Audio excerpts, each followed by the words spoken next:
want to look at this instead. Maybe we can, yeah. The Yeah. only thing is, depending on where they are on the lane, you really can't see them.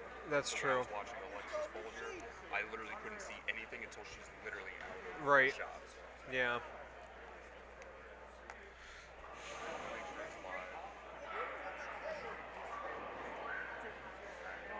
Do you want it? Where's Eric?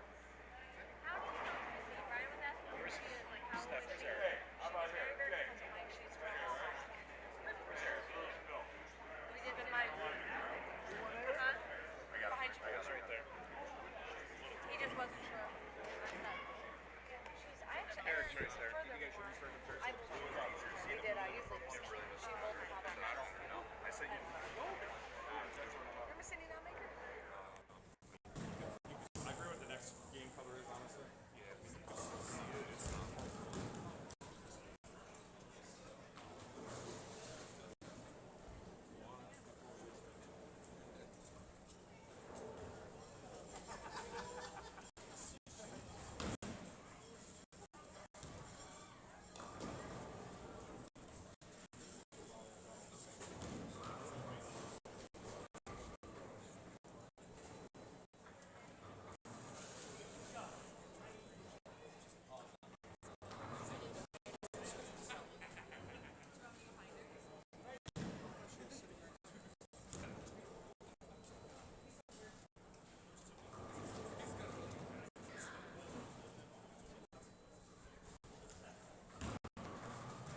Alrighty, good afternoon. Actually, should I say good evening, ladies and gentlemen? We're here at Chaco's Family Bowling Center for the finals of the first annual Michael Markis Memorial Tournament. We are in the final four after we had 200 plus compete in qualifying, and we are down to these four gentlemen right here. We have Shea Bittenbender, who struck to start the whole shebang here. Just throwing on lane 24 is Nathan Ress-Lajoie. We have Andrew Sescriba, who has the gray vice shirt right in front of our camera. And we have Alex Cavagnaro, who is in the white hat, right, and will be the third one up.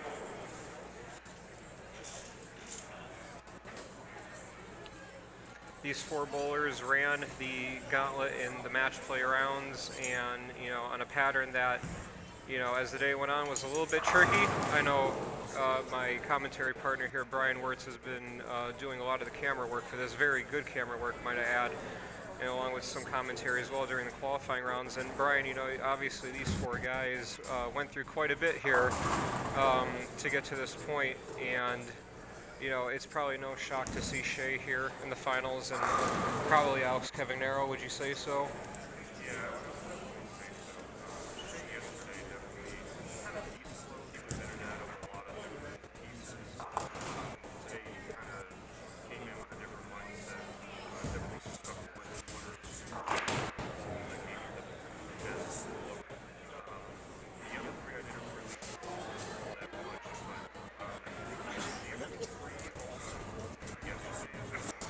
I would believe so. I mean, I personally wasn't here yesterday, but I do believe Alex Cavagnaro did bowl.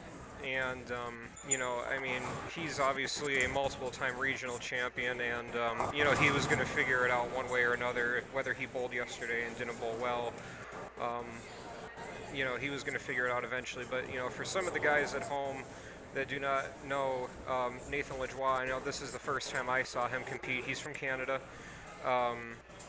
And he's got a really solid game right here, and obviously I don't know if he's on Team Canada or not. Maybe you could speak to that if you know a little bit more about it, but obviously a very solid physical game. And Andrew Sescriba is a guy that he's near my age, and he competes a lot on the regional tour. He doesn't have a title yet, however I'm sure he'll be getting many of those in his future. And believe it or not, Brian, he was struggling for quite a while. I know a couple years ago when I was doing the regionals, he was struggling a little bit, and it seems like he's found some form again. So, obviously Shea, who is without a doubt the emotional favorite in this tournament, one of probably Mike's best friend in general, is in the finals. And, a lot of people are going to be rooting for him, as you could hear in the background behind me.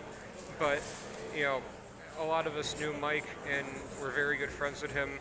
So, this tournament is obviously an homage to him, and all these people knew Mike in whatever facet, and they've all come together and supported such a wonderful tournament, selling out both squads.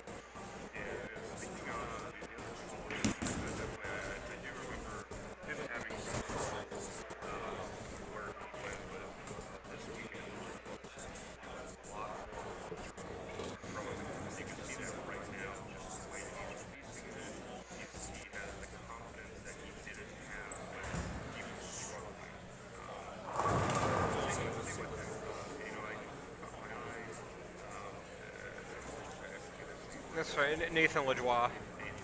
Yeah.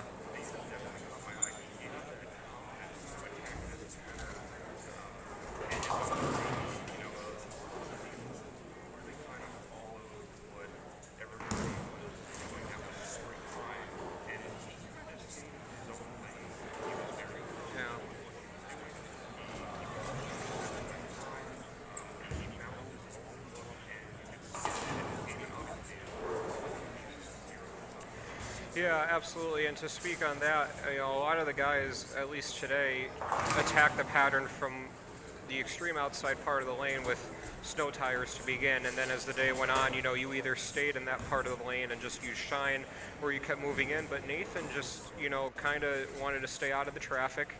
I know fellow bowler and friend Matt O'Grady always told me, the best way to battle bad ball reaction is to stay out of the traffic, and that's what Nathan did today. And, to speak on Sescriba and his confidence that you pointed out, this is his bread and butter, honestly. Now, this is, I feel like, a little bit more right of where I saw him in match play. Honestly, when Andrew gets in the left gutter, he's the most comfortable there. Obviously, he is versatile and can play any part of the lane, but, you're kind of in trouble when he's this far in. And Alex is the same way. I mean, again, I've seen Alex go dead straight up the gutter, and he's good. But I also think, when Alex could throw it soft like he is right now, there's no beating him either.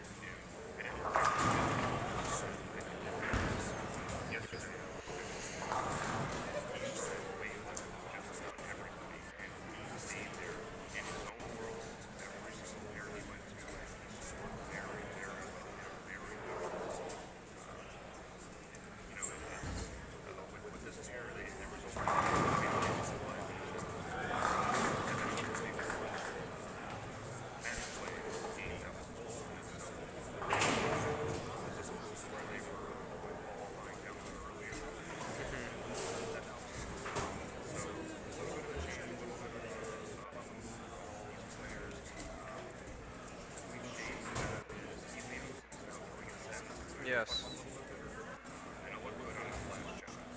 Yeah, and I was just about to get into it. Now that we've gotten all the introductions out of the way for these 4 players, now we can get into the equipment.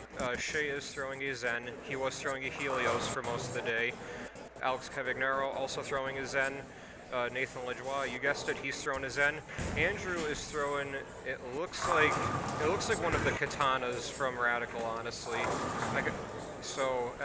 Katana slash, katana dragon, whatever it is, but I know Andrew's throwing a conspiracy hybrid in most of match play, so he's obviously ball changed, but yes, so, that's what everybody's throwing right now. I did not introduce this earlier, but this is a 2-game total pinfall game right here, so the winner out of these 4 is going to be determined by the total pins, and they're going to get that nice big check there over on the far right for $5 grand, and all the emotional prestige of winning such a tournament here. Alex looks like he just went to Zen Master, probably to get something a little less clean so it could pick up. He is sliding in the left gutter, and again, with how long the pattern is and just how much oil is in the middle part of the lane, you either got to A, throw it slow, or B, get some teeth if you're going to throw at your normal speed. And, Nathan obviously throwing it a lot slower than Alex. Apparently maybe not slow enough there as he leaves the 210.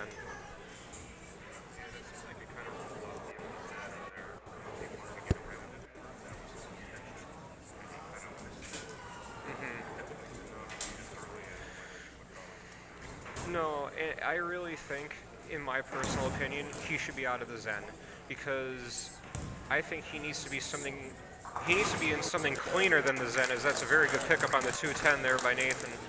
But I think he could be in something cleaner so it could come off the end of the pattern and not tumble so much, because I know with my Zen at least, it's very tumbly. It's one of the most tumbly pearls, and it's not even asymmetric, because usually asymmetrics, the core just wobbles a lot. But Shea right there with a strike there on 23, his Zen isn't slow off the end of the pattern at all, although he is farther right. But I just think Nathan could be in something a little bit cleaner.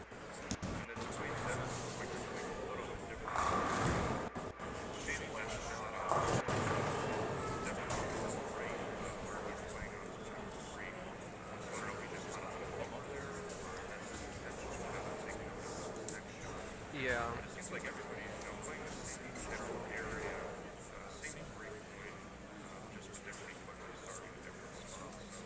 The pattern of it, I think that it went down a little bit better today as opposed to yesterday. Everybody was thinking yesterday. And that's a very, the 278, not the easiest spare on a long pattern, but Andrew there getting the hard 2 out, the 7-8. Yeah.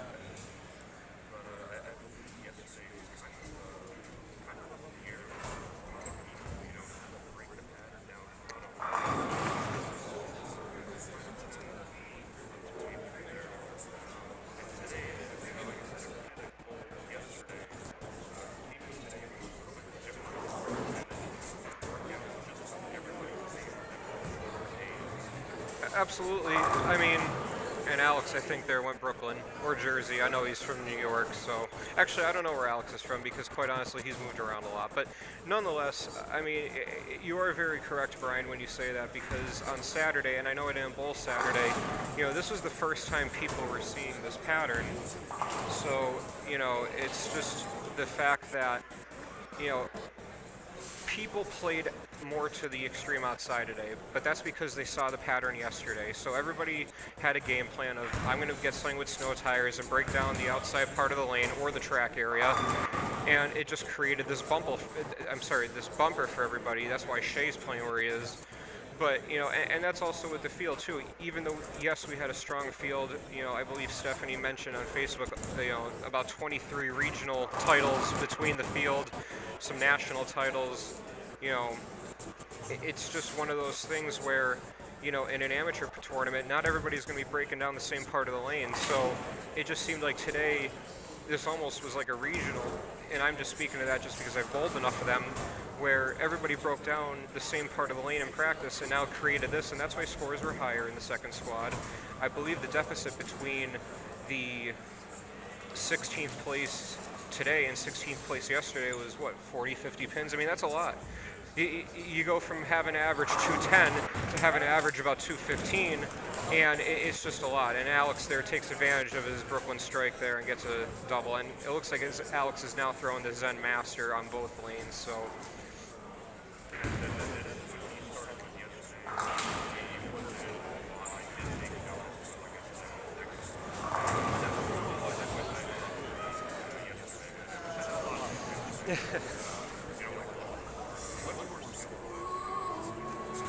Yeah, I agree. I could use, I could use a lot of luck there. I got distracted there by the music. It is very good music, but this is for a lot of money. Shea right here gets the messenger on the 10 pin, and his ball's just coming off the end of the pattern much better than Nathan's, even though they're throwing the same ball.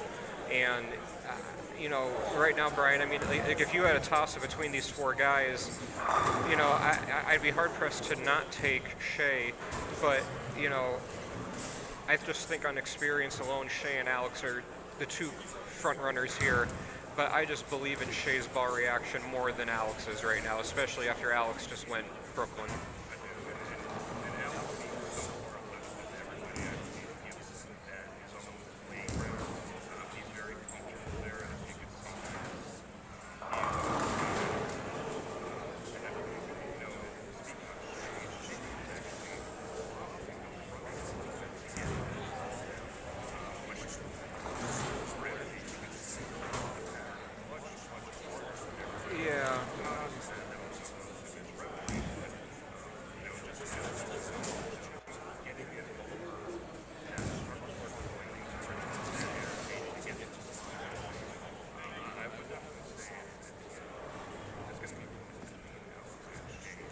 Yeah, and and to speak with the lofting, this is an HPL surface. It is the highest friction surface out there, and obviously with all the sandpaper that was on the bowling balls today, we are now in. I mean, my goodness, everybody bowled 5 games of qualifying. There were 6 on a pair. You had all 32 guys in match play. I mean, the front part of the lane is toasted right now, so. Shea has no choice. However, where Alex is playing, which could be a benefit to him, maybe not this game because it's a little too late, but next game, is maybe he doesn't see this drastic transition that Shea would. So it's going to be very interesting to see how this will play out. Andrew right now just doesn't look like, I mean, obviously he can max out at 230, but it just looks like he's pulling a lot of shots. I think he's kind of in between. I think if he could just I think he needs to commit to either being farther left or farther right. Oh, he absolutely is. That's way out.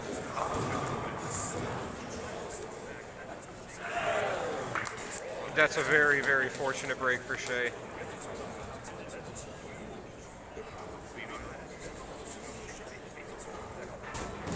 He did.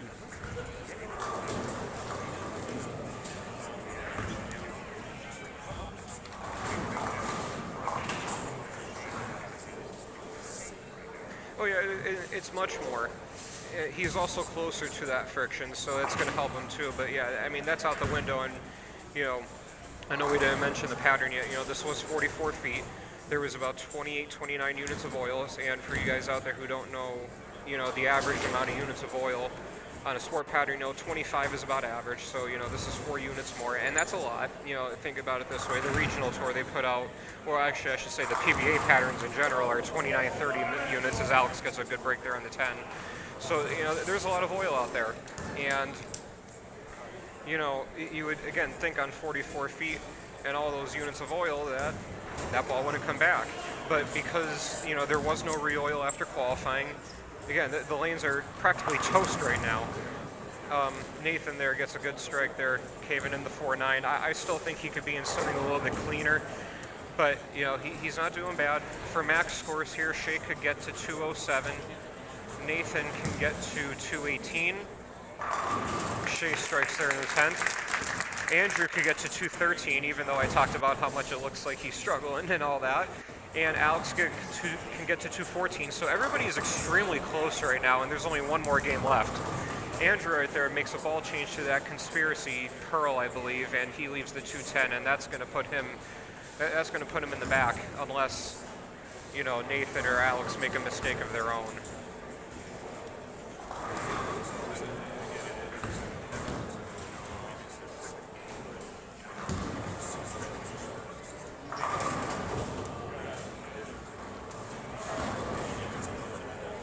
Yeah, and you know, honestly, that would have just been for count anyways. But you know, again, with how close everything is, 1 or 2 pins can matter. So, you know, we'll give Shea the spare. He's a very polished player. He can shoot 197.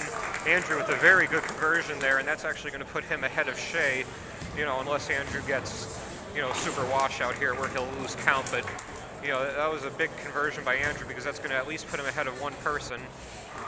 But this is like a WWE Fatal 4-Way match here. Everybody's trying to beat each other up, and it looks like right now, you know, it's close. There's no clear-cut favorite. Nobody's running away with it. But you know, right now, Nathan Lajoie could find himself in a spot where he could take the lead if he were to strike out, because Alex could only get to 214.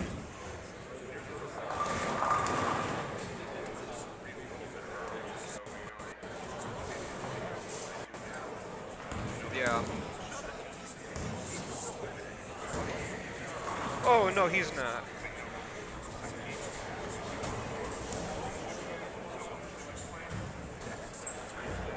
Yeah, he had a very he had a very non-convincing 200 game there, if I do so say.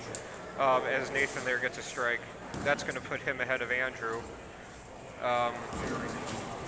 Yeah, he looks very comfortable, and I don't like his ball reaction. So that shows you why I'm up here and he's down there. But you know, this is also big for Alex because you know this could put it, you know, this could make it a 2-horse race, even though the other 2 horses are, you know, not too far behind. And I, you know, like I said, I like experience a lot. And as I say that, Alex gets 8. So Nathan Lajoie, you know, not liking his ball reaction or anything, looks a little easy, doesn't look like it's coming off the end of the pattern really well, is going to find himself in the lead. But this one right here is going to be huge because this could put him ahead a little bit more, and he does. And the Canadian strikes there on 23 and has put himself in the driver's seat. But we still have one more game left, and you know, I'd be hard-pressed to believe that these guys are going to be nervous. Even a guy like Shea, who's got the weight of Mike on his shoulders. No. He bowls with Pete Weber. I'm sure Pete Weber would be like, hey, you can't be nervous. So, you know, I really don't think Shea is, I don't think Shea's going to crack, but I'll tell you what, yeah, what I said was PG. Pete definitely threw in a little bit more bleeps in there, but yeah.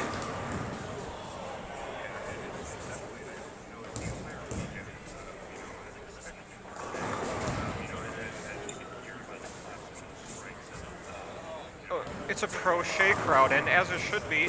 Shea also used to be from this area, but you know, I think anybody in the bowling community who knows Shea was best friends with Mike. um, you know, I mean, obviously we were both very good friends with Mike, but we're not the bowlers Shea is, and the bowling world isn't too familiar with us. But you know, it just speaks to that. So now we have one of the tournament committee members, JJ Sunday, putting in the scores for everybody so you can see where everybody's at after game one, and that way Ryan Galley's not texting the chat to see who's up. But, and another shout out to Ryan Galley, you get to watch Alex Cavagnaro bowl, and I know that's your favorite thing to do, so. But yeah, so right now we have Nathan Ledois, who is at 216, Andrew Sestreba is in second at 200, Shea is in third at 197, and Alex Cavagnaro is at the bottom at 193. But, you know, if you look at it, Brian, you know, Alex is only, what, 17? He's only 33 behind Nathan, and, you know, quite honestly, that's not a lot.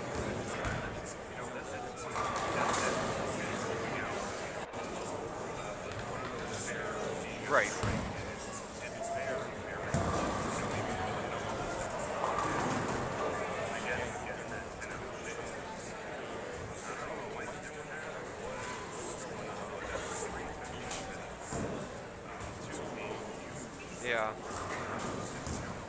Yeah. I think Shea could get out of that Zen now, and I know I was watching him in match play for obvious reasons, and he was trying to throw like an RSTX2, and you know, even though that's asymmetric, dare I say it's going to be cleaner than the Zen, so I think if he could get into something cleaner, he won't have that really sharp reaction at the end. But we also got to remember the left lanes here at Chaco's do hook a little bit sooner than the right lanes, so, you know, Shea obviously not being from here may not know that. However, he may have learned that in the 2 days he's bowled here. But Alex there leaves the forepin. It looks like he's changed to what looks like a dark code. It looks either that or it's like a UC2. It's something dark.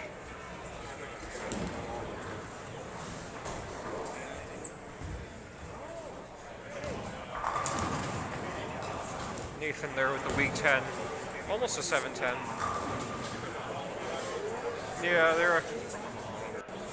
Yeah, it's a little difficult. I'm going to see if I can see the labels going down the lane on Alex's spare.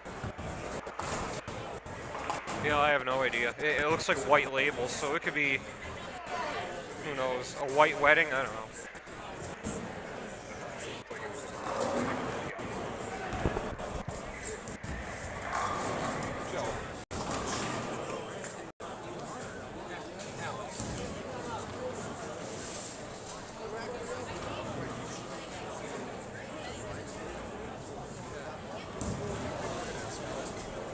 Trying to win a lot of money right now, so we're just not going to ask. We're just going to speculate.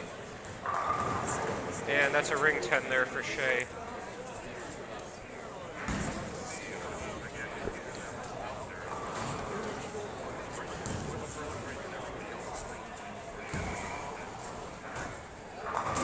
Andrews went to that conspiracy pearl, and he throws two fists up as he finally gets a ball reaction that he likes. And you know, I'm going to have to question why he didn't stick with that ball. I mean, it seemed like he was whacking him in match play with that. I don't know why he would go to something else, but, you know, maybe this is the equalizer. And he is in second, so I guess there's no need to judge him too much.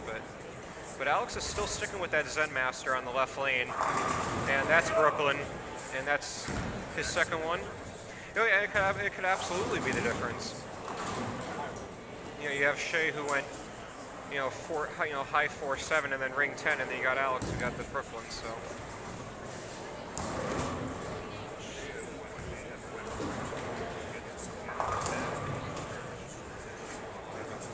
Yeah.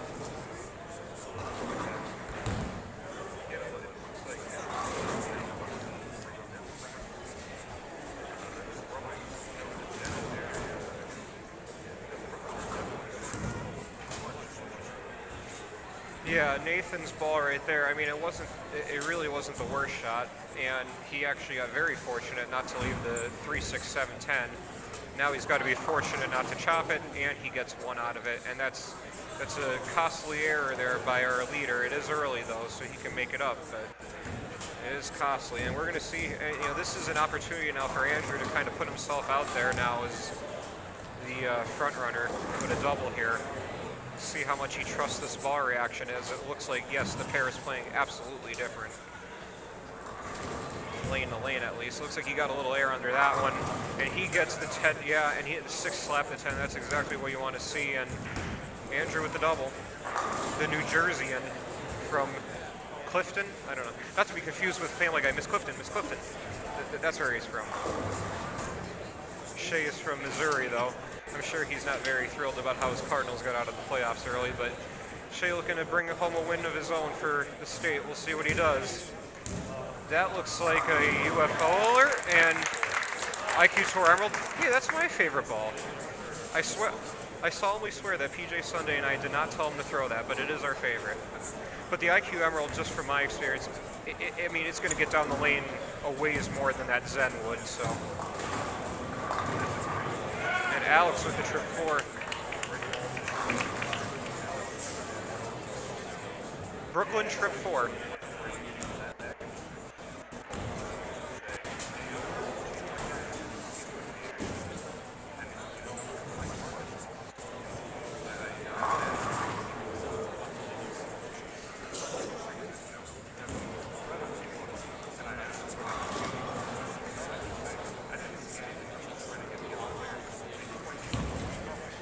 Yeah, that is a good point. I know Mike has shared that with me just in conversations going to regionals, but yeah, he has told me that. I mean, the other thing he also told me, and that he definitely applied to himself when he was doing that, is you got to commit to it. If you don't think you're going to strike with whatever adjustment you're going to make, then you might as well just step off the approach and reset, because you're not going to make a good shot. And now Shea, we're going to see how this ball looks on the right lane. And that's a messenger that isn't as close to 10-pin as it appeared on screen. But, he definitely can't afford to get that emerald out too much like he would with the Zen, because it's just so much more cleaner, so he's got to keep it a little bit more direct. But right now, Sascriba is looking to keep pace with Cavagnaro, but stay the lead, and that's through the face on 23. It looks like the players can't get it up the lane on that lane, otherwise it's just never going to hold. Like, I think there's a little bit more push on 24, but on 23 there just isn't any.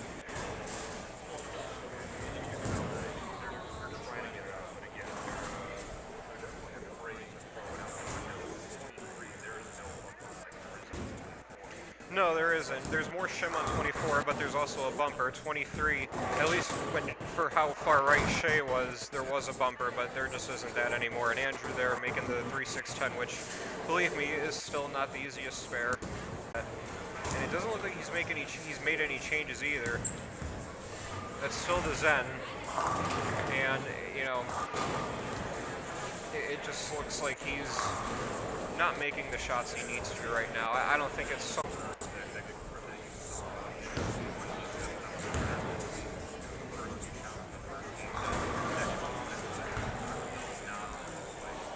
No, it's gone. But I'll tell you what here, if Alex could get a strike here to make it a triple, he will have gone Brooklyn, trip 4, strike, however he does it here. It looks like he almost gets it as a 2-pin, but that would have been a heck of a 3-bagger for Alex, but Nathan with the spare. There's no doubt, Brian, that this is what Mike would have wanted, a title match that's not really high scoring, but very close. You know what I mean?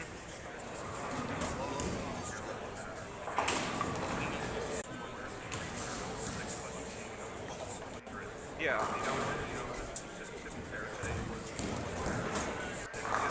But they earned it. And there was no doubt that the Sunday squad was much stronger. And Andrew with the Chacos 10 there, but the field was stronger. But the field earned it today. The field smartly bowled, and that's why the scores were higher. Let's see if Shea can get back on track here, and that's all 10 back right there. Yeah, that's huge. And about halfway through, Shea's still kicking. He's going to have to get through Sascriba, and I'll never sleep on Alex. but no. That's a good one. And that's a 4-9.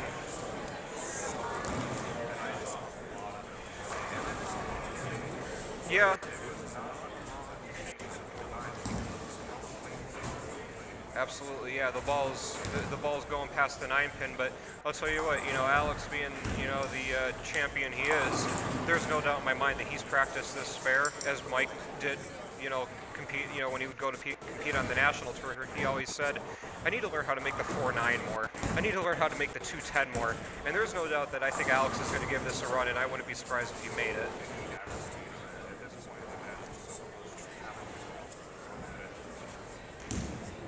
And oof, I'll tell you what, I hate when that happens.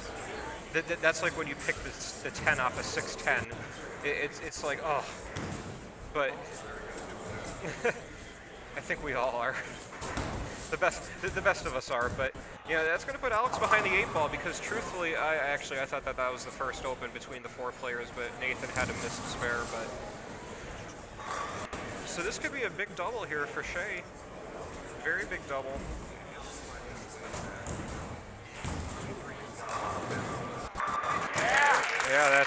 Yeah, how loud do you think the crowd got after that one? And I'll tell you what, for Andrew, who is, still the front runner right now, for him to watch Shea throw that shot and know that he's got to answer the bell, that's going to be, something for the young player to have to overcome. I wouldn't be surprised if he does, though. He is a good player.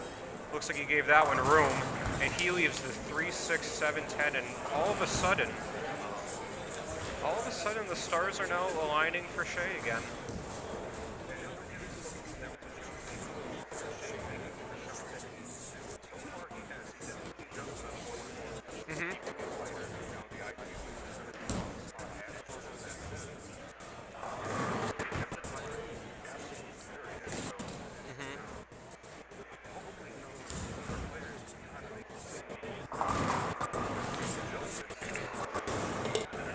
Yeah.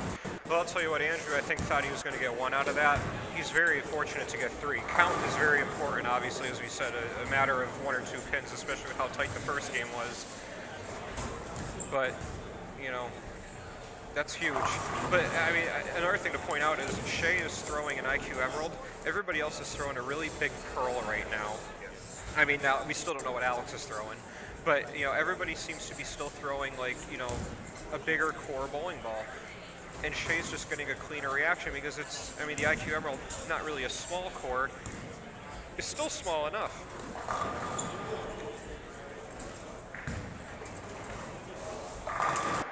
And Alex stops it right there. Heck of a shot by Alex. Yeah, it's...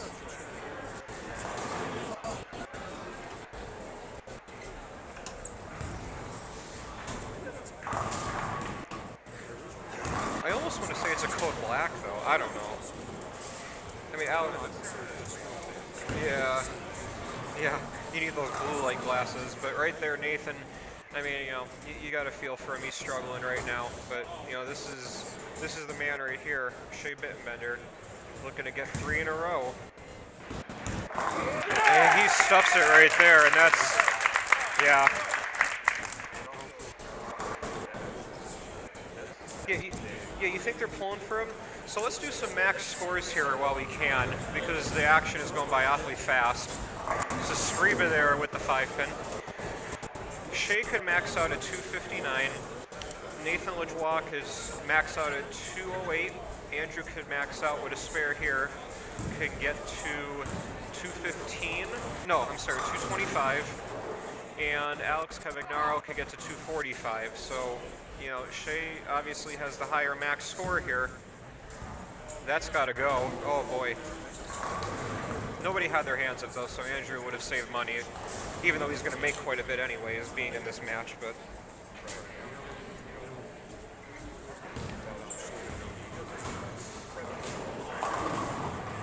and that's a ball change there. Yeah, he went to UFO alert, which again is going to be much cleaner than a Zen, as hard as that is to believe. But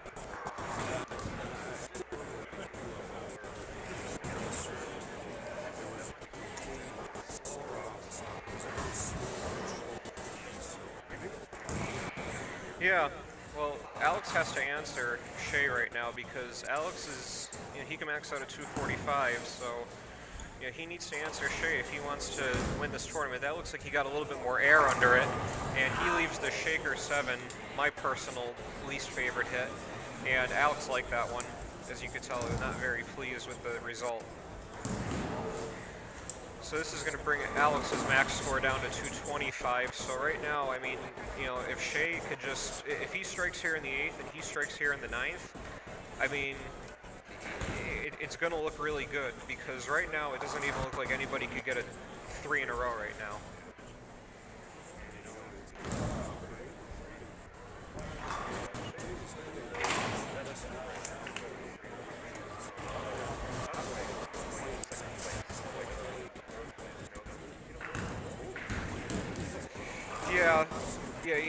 Yeah, you don't want to stop caring because there is a lot of money on the line here, but I mean, I could guarantee these guys know there is still enough time. Andrew looks like he ball changed and now he rips the rack, and it looks like he even moved a little bit further left, but I think Andrew's now throwing a UFO alert. I know he's independent, so he's not really tied to one company. No, that's an IQ Emerald. Shea there with double wood. Yeah, but it looks like Andrew was like, hey, Shea's throwing his IQ Emerald, why don't I?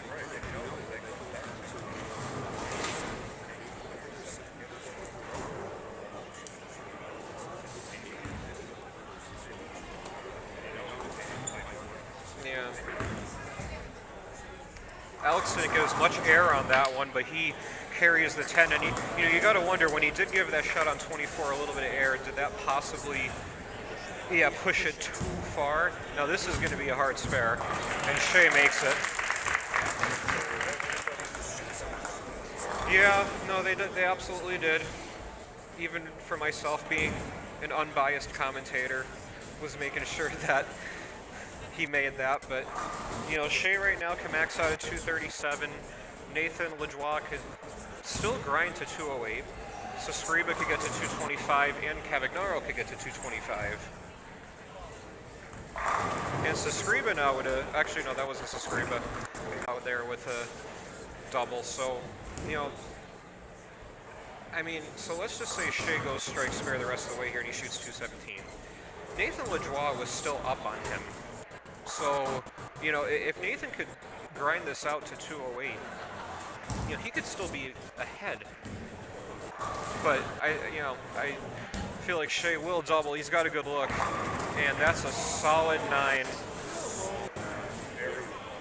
Yeah.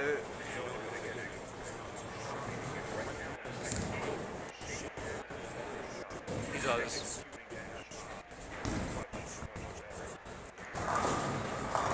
Sascriba with the trip 4. But I gotta tell you what though, Brian. Sascriba goes to IQ Emerald. Yeah, his look just got a little bit better at the right time. Yeah. I'll tell you what, I know for the regular Chacos tournaments, usually you're lucky to have 20 people sitting around watching the title match. How about let's try, looks like there's maybe about 70 or so here. I mean, like, there's quite a bit of people here watching. Mike's mother, Julie, has got a front row seat here for this match. I'm sure she'll be presenting the check, but this is what it comes down to, guys. The 9th and 10th frame, Alex Cavagnaro. That's a little up the lane. And he leaves the 6-7.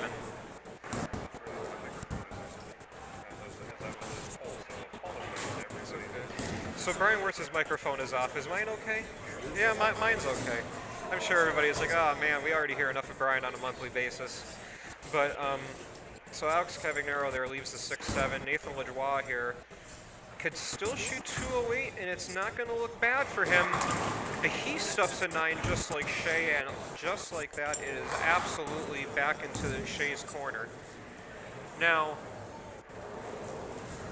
right here is going to be very interesting because Andrew Sascriba had 200 the first game. Shea Better had 197. if both guys go off the sheet, Andrew Sescriva is still going to be ahead of Shea. Yes. But the thing is right now is Shea's going to finish before Andrew, or they're actually going to finish close to the same time. Same time. So, there's going to be some psychological things going on right here. And I'll tell you what, I don't know about you, but I actually feel nervous and I'm not bowling. I've been nervous all day, and hopefully everybody could hear me now, but I've been nervous all day, and I'm just the guy behind the cameras. You really got it. That's a forfeit. Just very, very unlucky. Both of those shots with the stone 9 and the 4-pin, still great execution. Yeah. But with Sescriva's ball reaction now, again, the confidence in his shot is there. Yeah. He has the ball reaction, and he knows he could pull this out.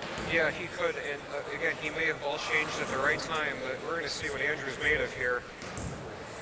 He got all of that one. And he leaves the 4-pin. So Andrew can actually, that might have been the last hurdle. Yeah, I think that was the last hurdle right there. It was.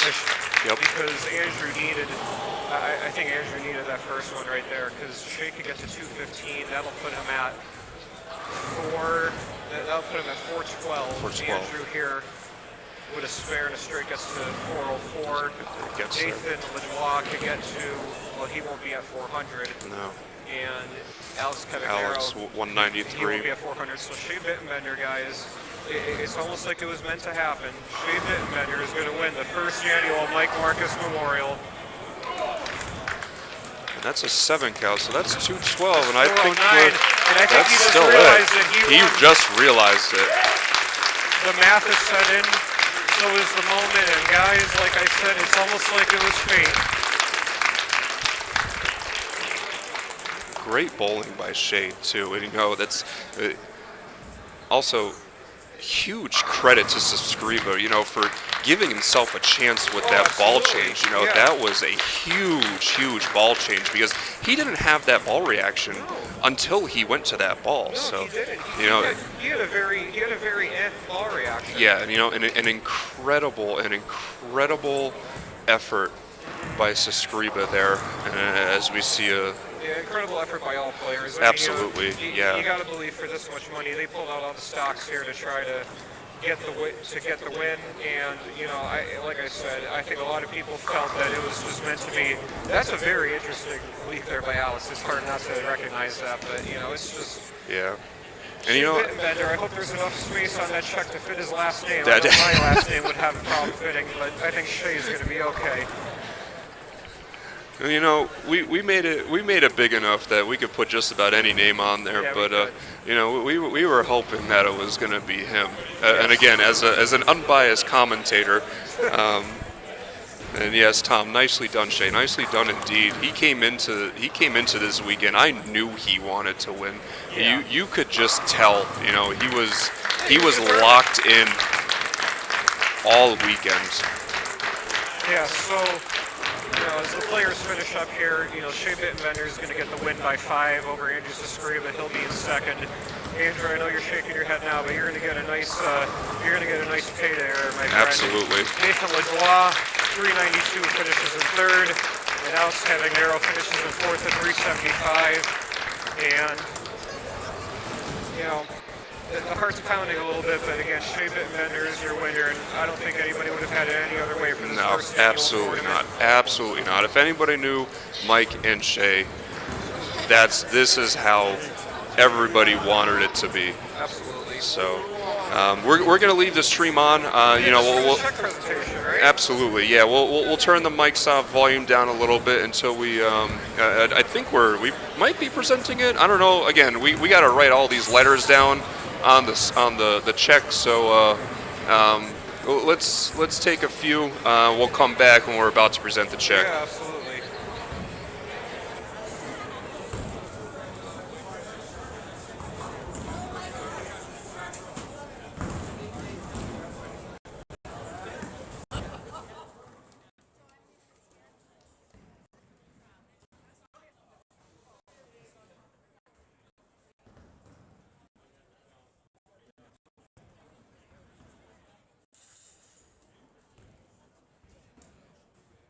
Orders 76 and 78 already, 76 and 78.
And a reminder, guys, for everybody that's still tuned in, this will be uploaded as a recording. I'm not sure. Again, I apologize for the network issues we had throughout the day. We started out great,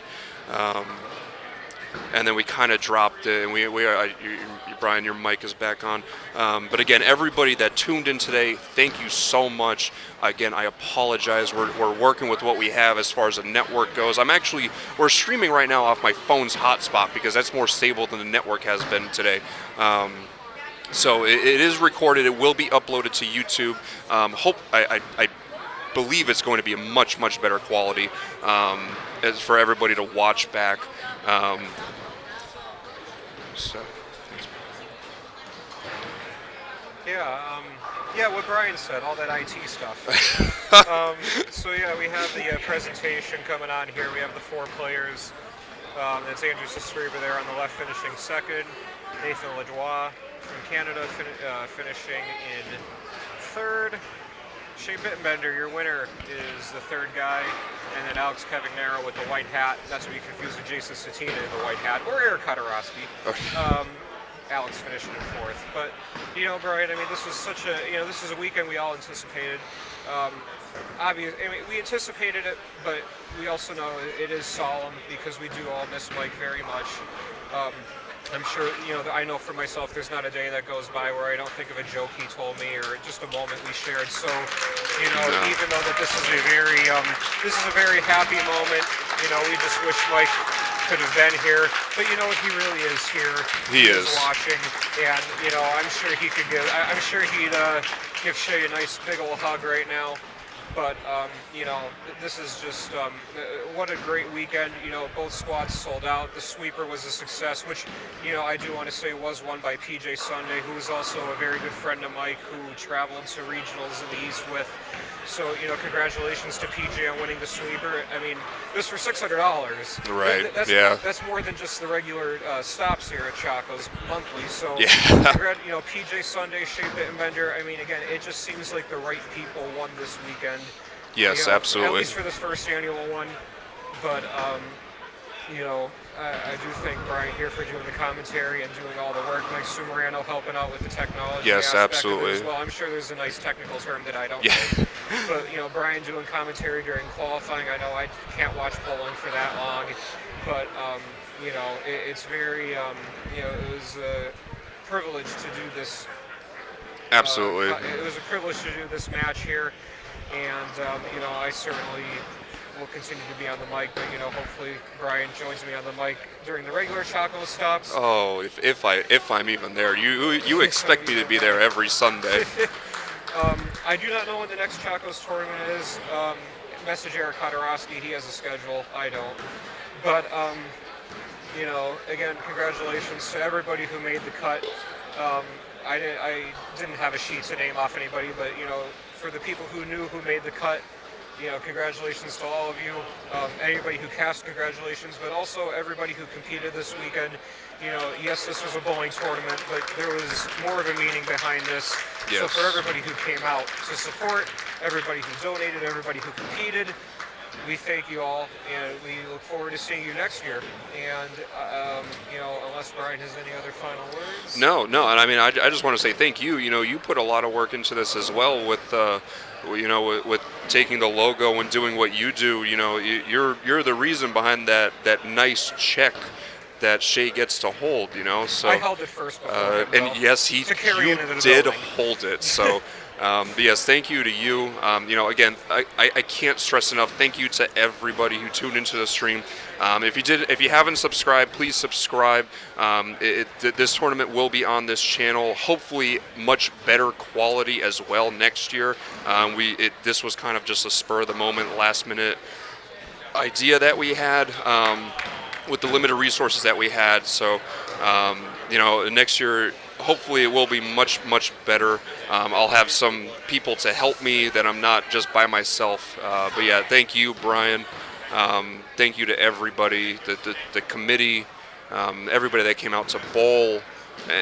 Donations just stopped in to drink, whatever. If you step foot in this building, thank you. And thank you, Tommy. Yes, thank you, Tommy. And for my final word, I know I usually tell everybody good luck with your football bets or whatever, but I'm going to say this. Thank you very much, Mike, for the impact you had on all of us. We are all very grateful that you came into our lives. And you all Yes. enjoy the rest of your day.